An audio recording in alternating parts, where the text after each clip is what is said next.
우리 교회 비전 2018년도 비전이 뭐냐면은 다시 복음으로 라는 계획을 가지고 진행 중에 있습니다. 6월 첫째 주일날은 사랑의 주일로 이렇게 말씀을 같이 전하게 됩니다. 한 달 전에 5월의 첫째 주 어린이 주일이기 때문에 이제 오랜만에 6월 첫째 주에 말씀 다시 복음에 대해서 드립니다. 플랭클이라는 사람이 있었습니다. 이 사람은 플랭클리는 옛날에 일본에서 선교하였던 분입니다. 어느 날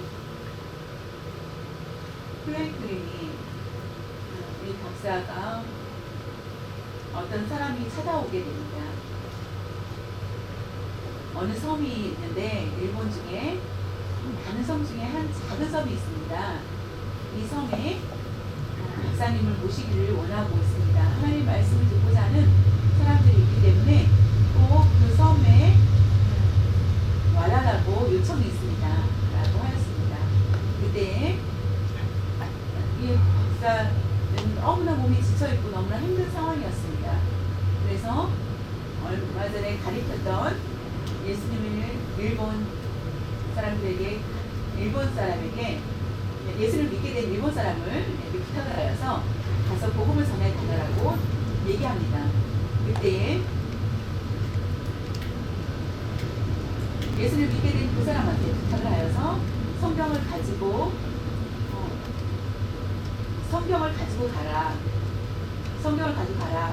그랬더니 얘기하기로는 성경을 가지고 갔을 때 그 사람들이 성경을 읽을 줄도 모르고 성경에 대해서 알지 못하기 때문에 프랭클린 그 박사님의 행위를 보고 그들이 믿기를 원합니다. 라는 것이었습니다. 그것을 다시 말하면 박사님을 읽기를 원한다 라는 표현을 하였습니다. 읽기를 원한다. 그 말은 집에 가서 생각을 해보니까 가만히 누웠을 때 잠이 오지 않습니다. 몸은 지쳐 있었지만은 그 내용에 그 섬의 사람들은 당신을 읽기를 원합니다. 당신을 읽기를 원한다. 그 말에 너무나 충격적이었습니다. 그래서 아침에 되자마자 섬에 가서 복음을 전하기 시작을 하였다는 것입니다. 요즘에 성경 읽기보다 그리스도인의 삶의 모습을 보면서 예수님을 믿는 사람들이 너무나 많다는 것입니다. 이 사람이 어떻게 행동하는지, 예수님을 매주 교회 열심히 다니고 하지만은 그리고 많은 사람들이 바쁘게 생활을 하고 있습니다. 근데 많은 문제들이 일어나는 것 중에 요즘에는 많은 사건들을 많이 듣게 됩니다. 살인도 있고 강도도 있고 교통사고도 있고 많은 사고가 있습니다.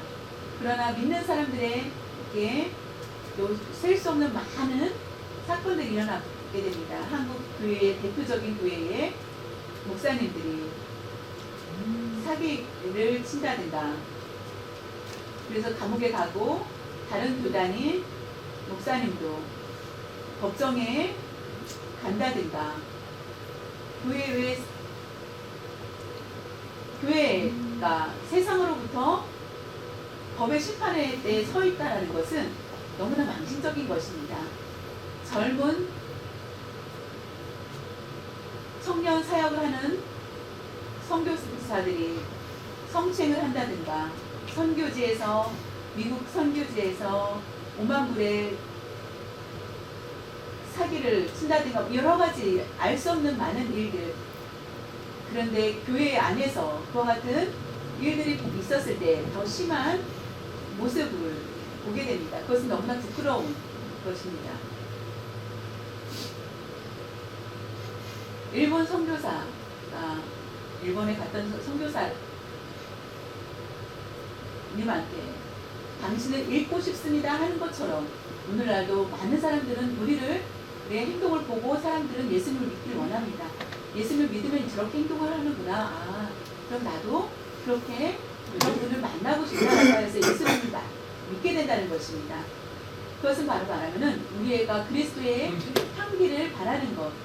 우리의 몸에서 하나님의 말씀이 풍성해지고 그 말씀을 통하여서 향기를 발할 수 있는 사람이 되어야 된다는 것입니다. 예수를 믿는 것으로 만족하고 우리가 그냥 착각하게 살아서는 안 된다는 것입니다. 그리스도인은, 예수를 믿는 사람은 세상에 사람과 차이점이 있습니다. 옛날에는 차이점이 분명히 색깔이 있었습니다. 예수를 믿는 사람과 믿지 않는 사람들이 분명하게 드러나는데 지금은 너무나 희미하다는 것입니다. 그것은 바로 세상의 유행에 너무나 물들어 있다는 것입니다. 근데 주일날은 교회에 옵니다. 주일날 교회 가니까 예수님을 믿는다 라는 것 정도는 알지만은 우리가 교회에 오는 것으로 만족하는 것이 아니라, 내가 교회에 다니기 때문에 내가 더 저 사람보다 낫다는 것이 아니라, 오늘 바울은 우리에게 말씀으로 충고해 주고 있습니다. 바울은 말하기를 빌립보 교회에게 고난과 역경 가운데 있는 빌립보 성도들에게 말하고 싶은 첫 번째의 내용이 무엇인지를 보게 되면은 빌립보서 1장 27절에 보면은 오직 너희는 그리스도의 복음에 합당하게 생활하라. 합당하게.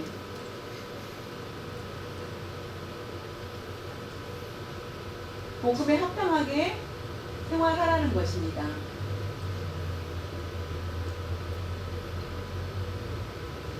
복음에서 합당하지 않으면 그것은 예수님을 믿는 사람입니다. 우리는 예수를 믿기 때문에 예수를 믿는 사람이라면 우리의 삶 가운데 그것을 생각을 해봐야 된다는 것입니다.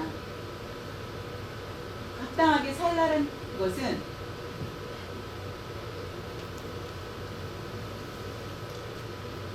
우리가 시민답게, 사람답게 살라라는 것입니다. 시민답게 살라는 것은 옛날에 빌립보 지역에 있는 로마의 속국이었습니다. 빌립보에 사는 사람들은 로마의 시민권을 받는 것이 자랑스러웠습니다. 빌립보 사람들이 에게 함부로 시민권을 주지 않고 군대에 간다든가, 그러면 시민권은 미국도 미국의 시민권을 받으려면은 군대 가면은 시민권을 쉽게 받을 수 있는 것처럼, 어떤 훈련 과정을 통하여서 시민권을 주는 것처럼 지금은 조금 그게 엄격해졌습니다. 쉽지 않습니다. 군대 가도. 옛날에는 그런 것처럼 빌립보에 사는 사람들이 로마의 시민권을 받고자 하였을 때는, 그리고 로마 사람처럼 행하는 것, 그것을 보고 그런 것처럼 천국의 시민권답게 살아라. 복음에 합당한 그런 삶을 살아야 된다. 천국의 시민권을 가진 사람이라면은 그 복음에 합당한 삶을 살아야 된다는 것을 얘기하고 있습니다. 우리가 세상 사람이 아닙니다. 세상식의 사람들이 아닙니다. 우리는 거룩한 하나님의 자녀입니다.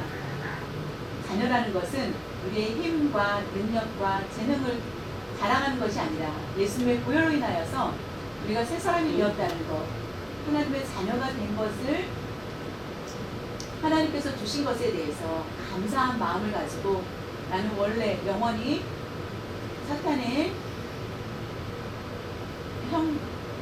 지옥에 갈 수밖에 없는 나지만은 예수님을 통하여서 천국에 들어갈 수 있는 시민권을 주셨다.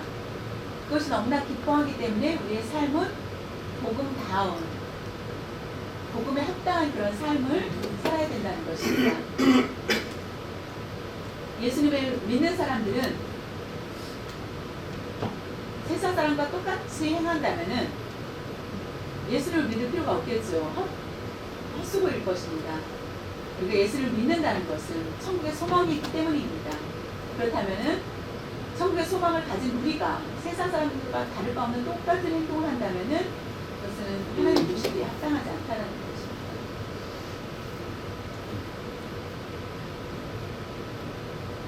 오직 너희는 그리스도의 복음에 합당하게 생활하라. 이는 내가 너희에게 가보나 떠나 있으나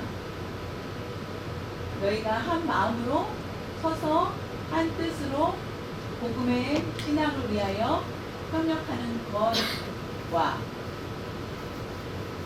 여기에서 두 가지로 한 마음, 한 뜻이라는 것은 아주 중요합니다. 그것은 빌립보서 안에 가는 그 교회 안에 갈등이 있다는 것입니다. 내가 더 낫다, 내가 더 잘났어 라고 하는 다툼과 교회 안에 분열이 있다는 것을 보여주고 있습니다. 그랬을 때 바울이 가장 먼저 교회 세운 곳이 유럽에서 세운 교회가 바로 빌립보 교회입니다. 그래서 그것을 다 마치고 떠나서 사역을 할 때에 빌립보 교회에 대한 소문을 듣게 됩니다. 바울이 감옥에 갇혔을 때 빌립보 교회에 그런 문제들이 있다는 것을 알고 가고 싶으나 갈 수 없어서 편지 서신을 보냅니다. 서신을 보내서 너희들이 눈이 나쁜 바울은 큰 글씨체로 아마 썼을 것 같습니다. 안타까운 마음으로 그들을 사랑하는 마음으로 이렇게 서신을 보내게 됩니다. 분열하지 말라. 한 뜻으로 한 마음으로 라고 얘기합니다. 한 마음으로 서서라는 것은 그 의미는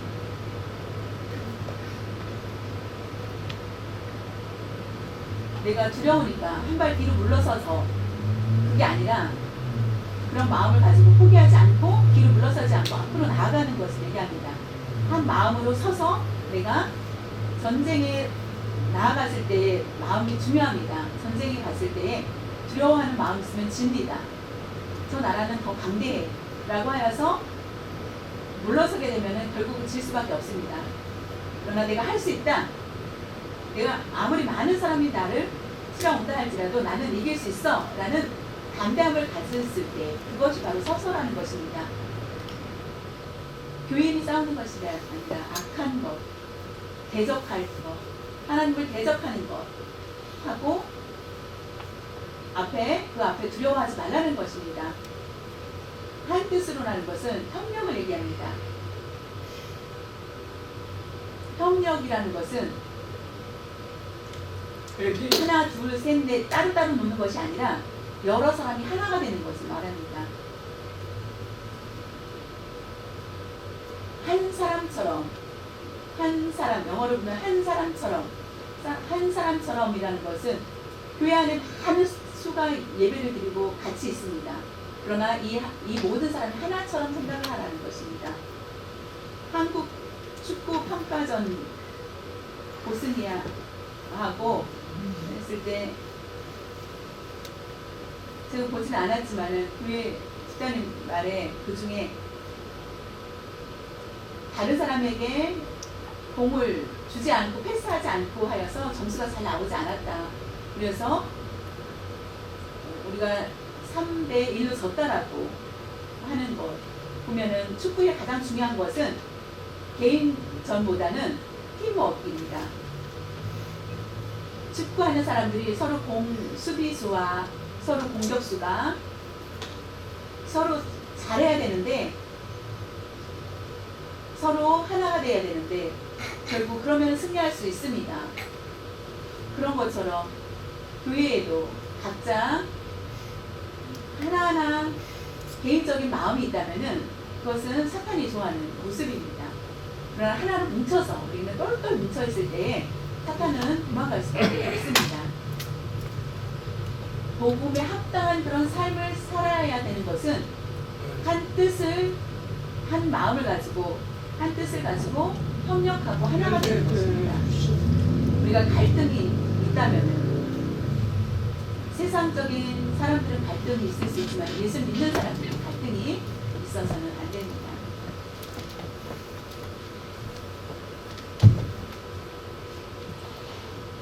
한 마음 한 뜻이라는 것은 그것은 복음을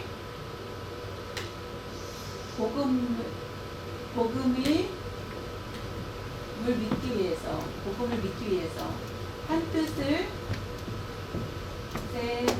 서서 한 뜻이 돼야 된다는 것은 복음의 신앙을 위하여서라는 것입니다.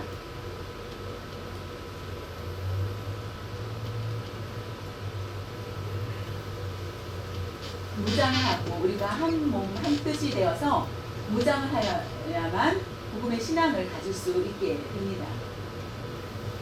빌립보서 1장 28절에 보면 무슨 일에든지 대적하는 자들 때문에 두려워하지 아니하는 이 일을 듣고자 함이라. 이것이 너희에게는 멸망의 증거요 너희에게는 구원의 증거니 이는 하나님께로부터 난 것이라. 빌립보 교회인들이 문제가 많이 있었던 것은 거짓 교사들이 너무나 많이 와서 그들의 마음을 혼란하게 만들었던 것입니다. 유대인과 하나님을 대적하는 사람들이 많이 들어왔기 때문에 가장 먼저 두려워하지 말라. 두려워하는 때에 그 얘기를 듣는 것을 내가 원치 않는다. 두려워하지 말라. 담대히 설하라고 얘기를 합니다. 두려움은 사탄입니다. 두려워하지 않는 것은 예수를 믿는 사람들의 마음입니다. 우리가 아직도 두려워하는 마음이 있다면 하나님을 의지하지 않는 증거라는 것입니다. 두렵다라는 것, 두려워, 무섭다, 놀랍다, 도망가고 싶다 라고 하는 것, 이것이 두려운 마음입니다. 악을 우리가 두려워하지 말고 담대하게 악을 이겨야 된다는 것입니다. 대적하고 두려워하게 하는 것, 그것은 멸망의 증거가 된다는 것입니다.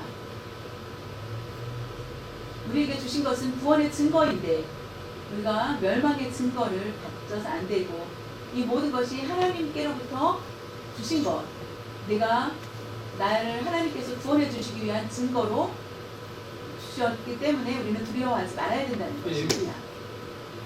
바울은 마음이 약하고 서투르고 한 디모데를 너무나 사랑하였습니다. 디모데를 권면하며 말한 내용 중에 디모데 후서 1장 7절에 보면 하나님이 우리에게 주신 것은 두려워하는 마음이 아니요 오직 능력과 사랑과 절제하는 마음이니. 예수를 믿는 사람 모두 두려워한 마음을 우리에게 심어주지 않았다는 것입니다. 사랑을 심어주고 능력을 주고 절제할 수 있게 하여 주었다는 것입니다. 두려워하는 것은 사탄이라는 것입니다. 세상에 두려워, 세상에 나아갈 수 없어, 두려워하는 마음, 말하면은 더 문제가 생길 수 있어 라고 하는 것, 이 모든 것들이 하나님이 주신 것이 아니라는 것입니다. 하나님은 사랑과 능력과 절제하는 마음을 주셨다는 것입니다. 그래서 바울은 디모데에게 권면합니다. 이렇게 하라고. 그래서 디모데는 힘을 얻고 열심히 사역을 하게 됩니다. 내가 혹시나 불행하지 않을까, 내가 잘못하면은 벽눈질 하면서 이렇게 해야 되라고 생각을 하는 그런 자세는 믿는 사람들의 모습이 아니라는 것입니다. 하나님께서 우리에게 결단코 두려워하는 것을 심어주지 않고 오히려 담대하게 대적하고 싸워서 이길 수 있는 능력을 우리에게 주셨다는 것을 기억하시기 바랍니다. 무슨 일이 만나든지 반드시 두려워하지 말고 우리가 담대하게 나아갈 수 있기를 바랍니다. 많은 핍박이 있습니다. 거짓 교사의 유혹이 우리를 넘어뜨리려 할지라도 우리는 마음을 강하게 먹고 그리스도인의 복음에 합당한 그런 삶을 살 수 있기를 바랍니다. 빌립보서 1장 29절에 보면 그리스도를 위하여 너에게 은혜를 주신 것은 다만 예수님을 믿을 뿐 아니라 또한 그를 위하여 고난도 받게 하려 하심이라. 아주 중요한 말씀. 오늘 성경 암송이 주보에 나온 것이 빌립보서 1장 29절입니다. 너무나 중요한 말씀. 우리가 기억해야 될 것은 하나님의 은혜. 은혜라는 것은 하나님께서 내가 어떤 일들을 잘하였기 때문에 합당하여서 은혜를 주신 것이 아니라는 것입니다. 가장 먼저 하나님께서 우리에게 은혜를 주시고 그 다음에 예수님을 믿게 했다는 것입니다. 은혜를 주신 것은 다만 그를 믿게 하기 위해서 은혜를 주신 것은 주님을 믿게 하는 것, 주님을 또 위해서 고난도 있게 하신다는 것입니다. 예수를 믿었기 때문에 편안한 그런 것이 아니라 고난도 있다라는 것. 하나님의 은혜가 아니면 우리가 결단코 하나님을 찾아갈 수 있는 방법을 알 수 없습니다. 그것을 꼭 기억해야만 합니다. 우리가 예수를 믿을 수 있게 된 것이 하나님께 감사하다라고 고백할 수 있는 것이 모든 것이 하나님의 은혜라는 것입니다. 예수님을 믿는 것이 쉬운 일이 아닙니다. 어렵습니다. 성경을 완전히 100% 여러분 다 이해합니까? 성경 말씀 굉장히 어렵습니다. 그런데도 우리는 예수를 믿습니다. 그것은 바로 하나님께서 우리에게 은혜로 주셨기 때문입니다. 하나님에게 가는 방법도 알지 못하고 죄사함의 실수도 알지 못하지만은 예수님의 감격을 알 수도 없는 우리에게 은혜로 주셨기 때문에 하나님이 누구신지 알고 하나님께 가는 방법을 알고 죄를 씻는 방법을 알게 하여 주시고 가르쳐 주셨다는 것입니다. 우리가 이 자리에 앉아 있는 것, 이 모두가 하나님의 은혜라는 것을 기억하시기 바랍니다.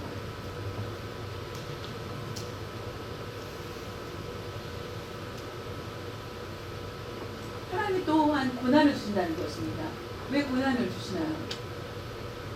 그냥 고난 없으면 좋은데 예수를 믿기 전에 내가 고난이 있어서 예수를 믿은 후에는 고난이 없고 평화로울 줄 알았는데 반대로 예수를 믿었을 때 고난이 있는 것을 보게 됩니다. 예수님 말씀하시기를 세상이 나를 미워한다.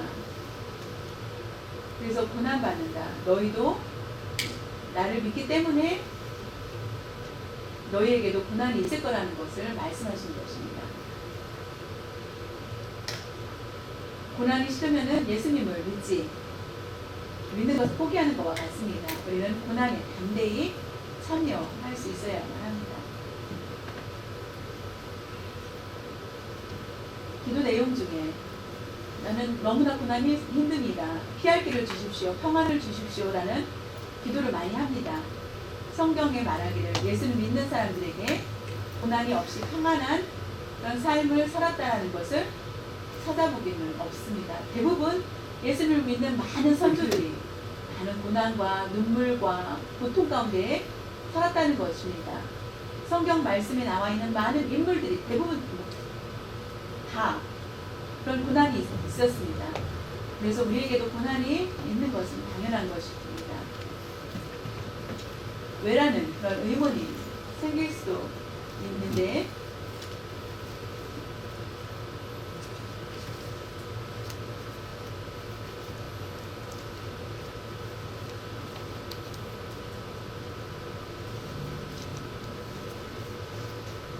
빌립보서 1장 30절에 보면은 너희에게도 그와 같은 싸움이 있으니 너희가 내 안에서 본 바요 이제도 내 안에서 듣는 바니라.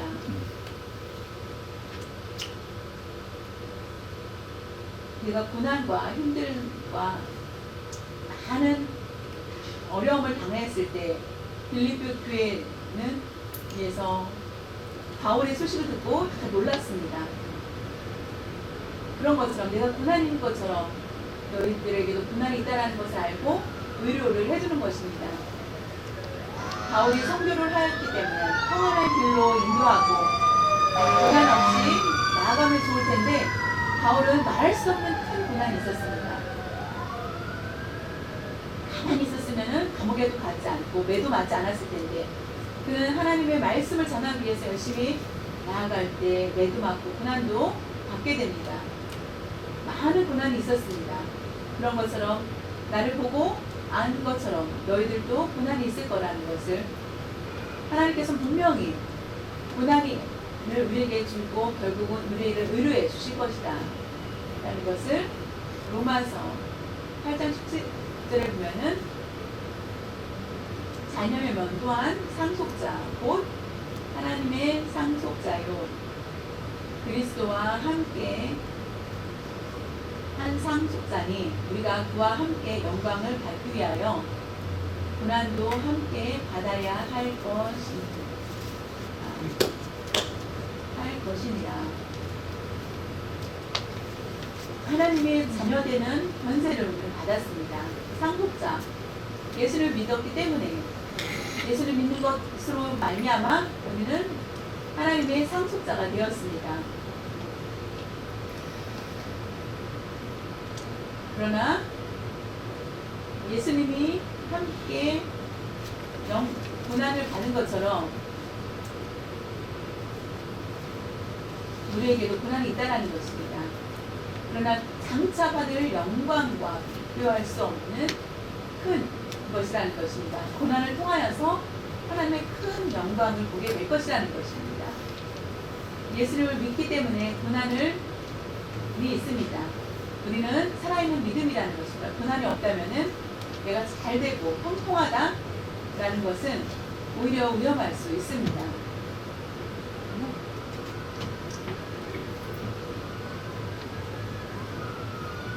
고난을 허락하신 분은 하나님이십니다. 분명히 우리에게 말씀해 주고 있습니다. 고난을 주신 하나님, 또 고난을 당할 때에 인내할 수 있는 능력을 주신 분도 하나님이시라는 것입니다. 우리가 그것을 이길 수 있는 힘, 고난을 받고 참고 하나님을 만나고 하나님 품 안에 들어갈 수 있게 하신 것도 모두 다 하나님께서 하신 것입니다. 고난을 통하여서 믿음의 연단을 주시고 이 믿음을 통하여서 내가 부패한 모든 것을 영적인 연약함을 강하게 깊이 있게 하여 주시고 회복시켜 주신다는 것입니다. 이 모든 것이 고난을 통하여 된 것입니다. 고난은 우리를 성숙하게 합니다. 하나님 품 안에 들어갈 수 있게 합니다. 고난이 없이는 하나님을 만날 수가 없습니다. 하나님께서 모두 계획하신 것입니다.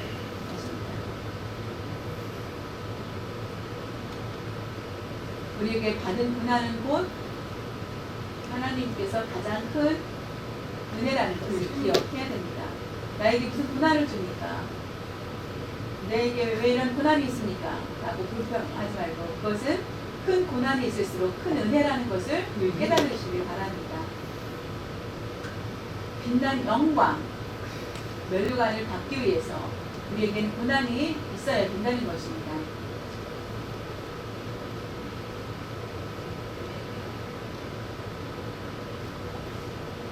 영광만을 원하고 고난을 원치 않는다면 그것은 맞지 않습니다. 우리가 큰 영광을 원한다면 고난도 달게 받아야 된다는 것입니다. 베드로, 예수님의 제자인 베드로는 고난이 싫었습니다. 영광만을 위해서 살길 원하였습니다.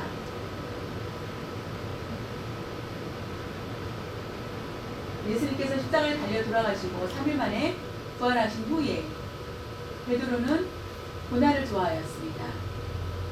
그 마음이 변화가 일어나는 것을 보게 됩니다. 고난의 맛을 보고 베드로전서 4장 13절에 보면은 오히려 너희가 그리스도의 고난에 참여하는 것으로 즐거워하라. 이는 그의 영광을 나타내실 때에 너희로 즐거워하고 기뻐하게 하려 함이라. 그날 너무 즐겁다. 예수님이 오셨을 때 그 맛, 즐거움을 맛볼 수 있다는 것입니다. 즐거움을 맛보지 못하였을 때는 예수님이 주신 그 기쁨을 즐거움에 대해서 알 수 없다는 것입니다. 고난은 곧 영광, 고난은 곧 은혜라는 것입니다. 우리가 힘들고 어려운 그런 형편은 하나님은 너무나 잘 알고 계십니다. 이 고난도 하나님이 주셨기 때문에 이미 하나님은 우리에 대해서 너무나 잘 알고 계십니다. 우리가 가까이 계시고 우리를 떠나지 않으신다는 것을 우리가 다른 그런 믿음으로 할 수 있어야만 하겠습니다. 우리가 잊지 말아야 될 것, 기억해야 될 것은 하나님께서는 우리에게 고난을 주십니다. 감당할 수 없다. 이거는 내가 불가능해라고 생각할 수 없는 것이 아니라 모두에게 감당할 만한 고난을 주신다는 것입니다. 우리에게 100% 감당할 수 있는 고난을 감당할 수 있다면 그만큼의 고난이 있고 10% 감당할 수 있다면 10%의 고난을 준다는 것입니다. 우리가 고난이 있을수록 하나님과 더 가까워지고 하나님께 영광 돌리며 하나님을 바라보면서 하나님께 나아갈 수 있는 길이 나아갈 수 있어야만 하겠습니다. 감당할 수 없을 때 하나님 앞에 또한 피할 길을 하나님께서 주신다는 것입니다. 처음부터 마지막까지 우리의 삶을 모두 책임져 주시고 두려워하지 말고 담대히 나아가서 싸우라고 얘기하고 계십니다. 사랑하는 성도 여러분, 왜 세상에 믿는 사람들의 많은 문제들이 일어나는지, 그리스도인답게 삶을 살지 못하기 때문에 그와 같은 문제가 있는 것을 보게 됩니다. 우리가 그 모습을 보고 배우고 그와 같이 행하지 않겠다라고 다짐하며 우리가 복음으로 돌아가자라는 것은 우리의 삶이 잘못된 것이 있다면 고쳐나가고 옛날에 편견을 가지고 사는 것이 아니라 나 스스로를 바꾸고 회복하기 위해서 나아갈 때 하나님께서 기뻐 받으시게 될 것입니다. 우리는 대부분 20년 이상 신앙생활을 하였을 것입니다. 처음 예수님을 믿었을 때와 지금 믿음에 비교했을 때 우리의 모습이 어떤지를 한번 확인해 보기를 바랍니다. 처음과 지금은 너무나 다를 수도 있을 것입니다. 예수를 믿었을 때, 처음 믿었을 때의 그 감격과 기쁨, 고난도 기쁘게 받았을 텐데 지금은 그 고난이 왜 나에게 있는지라고 하면서 불평을 하고 있다면은 우리가 고난에 대해서 우리가 이 고난도 모두 하나님께서 주신 것이라는 것을 알고 힘들다. 하나님께서 나에게 바른 길로 가게 하기 위해서 이와 같은 고난을 주셨구나 라고 하면서 다른 사람에게 맡기는 것이 아니라 내가 순종하면서 나아갈 수 있는 그런 모습이 있어야 합니다.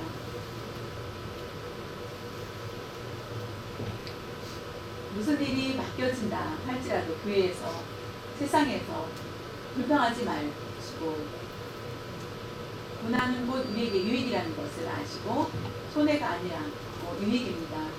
하나님의 은혜이기 때문에 하나님이 주신 은혜를 생각하며 고난을 분명히 잘 받을 수 있기를 바랍니다.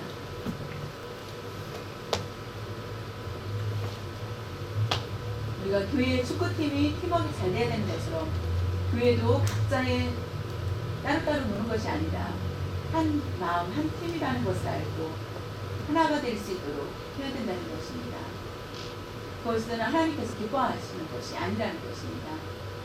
갈등을 가지고 갈등을 가진다면은 나에게 이게 개인적인으로 생각하고 한다면은 나에게 유익이라고 생각하지만 그것이 결단도 아니라는 것을 알고 하나님의 영광을 위해서 희생하고 나를 죽이고 하는 그런 모습들이 필요합니다. 고난 받을 수 있는 용기를 갖고 다른 사람을 섬기고 사랑하며 살 수 있는 여러분들 되실 수 있기를 바랍니다. 2018년 비전 예수님이 다시 오시는 그날까지 이 비전대로 하나님 이 말씀을 생각하면서 감사하는 마음으로 살아갈 수 있기를 바랍니다. 마지막으로 결론. 그리스도인의 합당한 그런 삶을 살 수 있는 방법은 첫 번째로 아까 말씀드린 것처럼 첫 번째는 한 마음을 가져야 되고 한 뜻으로 협력하여서 그리스도의 몸된 교회를 위해서 희생하며 봉사하고 반석 위에 설 수 있는 그런 하나가 돼야 되고 대적하는 자, 교회를 대적하고 비방하는 자들에게 우리가 두려움을 갖지 않고 담대하게 나 맞다 예수를 믿는다 라고 담대하게 고백하며 나아가고 하나님 그럴 때 하나님의 사랑과 능력과 절제할 수 있는 것을 주게 되며 그것을 품고 나아갔을 때 우리가 승리할 수 있다는 것입니다. 세 번째로는 예수님을 위해서 고난이 있어도 기쁘게 달게 받아야 된다는 것입니다. 힘들고 너무나 힘들다 귀찮다라고 하지 마시고 그 고난도 기쁘게 받을 수 있고 그것을 잘 감당해 나갈 수 있기를 바랍니다. 예수를 믿는 사람에게 하나님이 또 우리에게 주신 고난이라는 것을 알고 고난은 비싼 우리에게 내가 직접 고난을 당하십니다. 고난이 있다. 하나님의 영광을 위해서 쓰임받을 수 있는 기회라고 생각을 하면서 열심히 나아갈 수 있기를 바랍니다.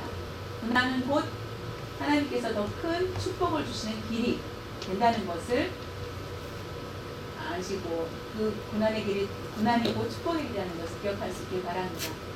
믿는 자답게 하나님이 원하시는 그런 삶을 살 수 있기를 바랍니다.